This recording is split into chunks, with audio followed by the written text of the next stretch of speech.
Hello. Today I'd like to talk about the branching narrative, which certainly I've discussed previously, but I'd like to go a little more in depth with how that's going to work and why it's important. So firstly, I guess if you just look at it, it maybe goes against the idea of a nightmare, because when you have branching narrative, and what we're trying to do with the story is share authorship with the player, give you some form of control of the outcomes. You don't feel like you're just playing through a sequence of events that's pre-scripted.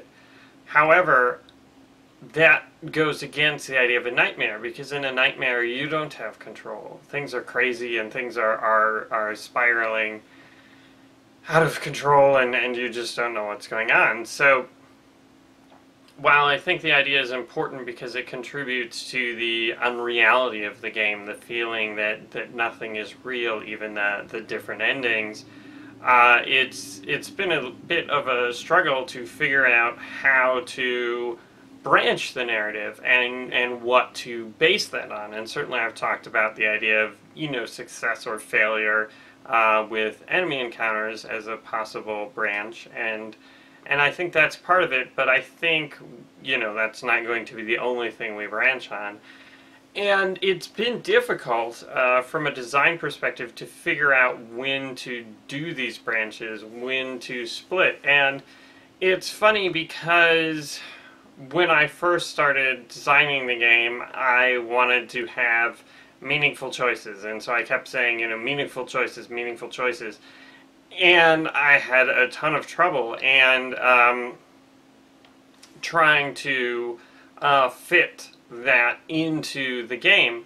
And then I realized that the reason I can't fit is because that goes against the theme of the game. So certainly a meaningful choice in The Walking Dead works really well, but in a nightmarish world, I think having consequences that make sense for a choice, a moral dilemma or a difficult decision, to some extent ruins that lack of control you feel in a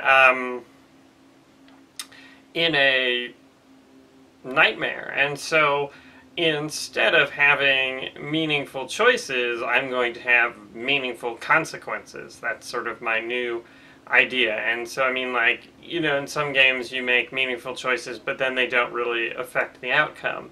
But instead, you're going to do things and they'll just have crazy different outcomes, even if the thing you did is not super important. Like, for example, if you explore an area instead of a different area, it may end the nightmare in something completely different, different results, a different character dies, who knows what, and then you'll wake up into a different nightmare that, and the two nightmares may have completely different realities.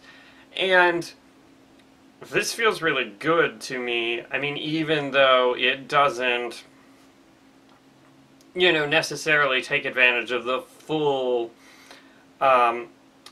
the sort of full potential of interactive storytelling and what we're trying to do with the branching narrative, but it feels really good anyway because it really has that nightmarish feel, that feel where nothing makes any sense and your actions just lead to random things and you don't know. But then we still get the idea of, there's different paths and your experience of the game may be different, every time you play, and different from other people's. And so obviously I'm pretty happy with that idea.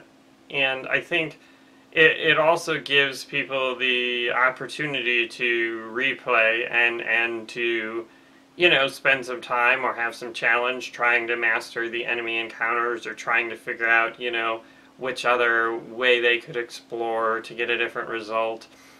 And some of them may be kind of tricky to discover, and I kind of like that because, again, the one of the main themes of the game is exploration. So, giving you a reason to explore, a reason to try and figure things out, is really promising. So that's sort of where I'm at, and certainly I think we will have some more meaningful choices and meaningful branches, and really everything exists on a spectrum. But I do like the idea of, not constraining ourselves to branching narratives based on, important choices. Just because I think that gives the player too much control, and that's something you don't have in a night name.